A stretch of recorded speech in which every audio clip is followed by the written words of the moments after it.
গোটা গোটা পটল কেটে নিয়েছি, দেখো একটু চোকলা গুঁড়ো রেখে রেখে কেটেছি। এই গোটা পটল ভালো করে ভেজে এটা বানাবো আমি পটলের দোলমা বা পটলের দোরমা। তো তার জন্য নিয়ে নিয়েছি আমি আধমালা নারকেল, আর নিয়েছি দেখো পোস্ত। তো আমি এতে কিন্তু সর্ষে টর্ষে কিচ্ছু দেবো না, সর্ষে কাজু টাজু এসব আমি দেবো না। আমি এটা শুধু নারকেল আর পোস্ত দিয়ে বানাবো। আর দুটো কাঁচা লঙ্কা দিয়ে দিয়েছি। এর মধ্যে কিন্তু আর কোনো মশলা পড়বে না, সামান্য একটু নুন হলুদ পড়বে, ব্যাস। তো যাই হোক, পটলগুলো ভালো করে কেটে ধুয়ে টুয়ে নিয়েছি। এবার নুন হলুদ মাখিয়ে নেব। পটলগুলোর মধ্যে নুন হলুদ মাখিয়ে নিয়ে তারপরে একটু লালচে লালচে করে ভালোভাবে ভেজে নেব পটলগুলো। নুন হলুদটা দেখো মাখিয়ে নিচ্ছি। পটলগুলোর মধ্যে একটু ঘষে ঘষে নুন আর হলুদটা মাখিয়ে নিচ্ছি। আর এদিকে একটা কড়াই বসিয়ে দিয়েছি, কড়াইটা গরম হয়ে গেছে। এবার কিছুটা তেল এর মধ্যে ঢেলে দিচ্ছি। তেলটা এমনভাবেই ঢালতে হবে যে পটলগুলো যেন সবকটা ভালো ভাজা হয়ে যায়। তো তেলও গরম হয়ে গেছে। এবার আমি পটলগুলো এর মধ্যে দিয়ে দিচ্ছি। সব পটলগুলো আমি একবারেই দিয়ে দেবো।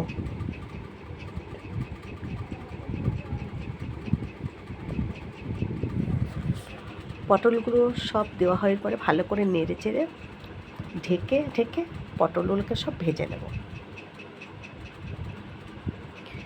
নারকেল পোস্ত দিয়ে শুধু এরকম করে দেখবে, তার একটা আলাদাই টেস্ট হয়। তো আমরা তো সবসময় সর্ষে টর্ষে দিয়ে খাই, তো আজ সর্ষে ছাড়া বানাবো।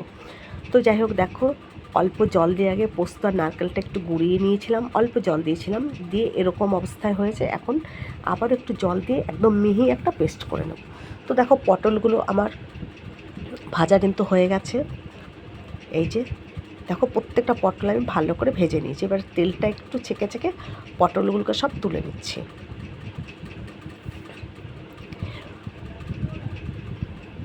পটলগুলো সব তুলে নিচ্ছি। পটলগুলো সব তুলে নেবার পরে ওই তেলের মধ্যেই একটা শুকনো লঙ্কা আর গোটা সাদা জিরে দিয়ে দিচ্ছি। তোমরা ইচ্ছে করলে কিন্তু গোটা কালো জিরেও দিতে পারো। তো আমি সাদা জিরে দিয়েছি আজকে। ফোড়নটা ভাজা ভাজা হয়ে গেছে। এবার আমি দিয়ে দিলাম বেটে রাখা পোস্ত আর নারকেল বাটাটা। খুব ভালো করে একটু কষিয়ে নিচ্ছি। এবার ওই জারটা ধুয়ে একটু জল দিয়ে দেবো এর মধ্যে। আর জিনিসটা কিন্তু একদম আমি মাখা মাখা করব, কিন্তু শুকনো করব না, মাখা মাখা করে নামিয়ে ফেলবো। তো দেখো ভালো করে ফুটে গেছে ভালো মতন। এবার এর মধ্যে পরিমাণ মতন একটু নুন দিয়ে দিচ্ছি আর হলুদ দিয়ে দিচ্ছি, আর সামান্য একটু কাশ্মীরি লঙ্কার গুঁড়ো দিয়ে দিলাম কালারের জন্য। তো পোস্ত আর নারকেল পড়েছে, একটু সাদাটে সাদাটেই কিন্তু হবে। তো যাই হোক, দেখো পোস্ত আর নারকেল দিয়ে আমি পটলের দোরমা করছি। দারুণ লাগে খেতে। তোমরা কারা কারা খেতে ভালোবাসো এইভাবে অবশ্যই জানাবে। আর যারা এরকম নারকেল দিয়ে খাও না, পোস্তর সঙ্গে নারকেল বা পোস্ত, তারা একবার বানিয়ে দেখবে যে কত টেস্ট লাগে। দেখো আরেকটু জল দিয়ে আমি নাড়িয়ে চাড়িয়ে ভালো করে কষিয়ে নিয়েছি। আরেকটু সামান্য জল দিয়ে এবার ঢেকে রেখে দেবো। দেখো আমার কিন্তু পোস্তটা প্রায় হয়ে গেছে। এবার নামানোর সময় আমি একটু দিয়ে দিলাম গরম মশলা আর একটু ঘি। গরম মশলা দিয়ে দিলাম। এবার 1 চামচ ঘি দেবো, খুব বেশি নয়। দেখো এই 1 চামচ ঘি দিয়ে দিলাম। তো ঘি গরম মশলা দিয়ে নাড়িয়ে এবার আমি ঢাকা চাপা দিয়ে রেখে দেবো। এভাবে করে খেয়ে দেখবে দারুণ কিন্তু লাগে খেতে। সামান্য একটু ওপর দিয়ে আমি চিনি দিয়ে দিলাম। পটলের দোরমা বা দোলমা আমার কিন্তু একেবারে রেডি। উপর দিয়ে দুটো কাঁচা লঙ্কা দিয়ে একেবারে ঢেকে রেখে দেবো। দেখো ঢেকে রেখে দিয়েছিলাম, উপর দিয়ে কী সুন্দর রঙটা হয়েছে।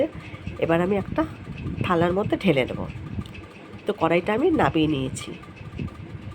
এই যে একটা থালায় সমস্ত পটলগুলো একটা থালায় ঢেলে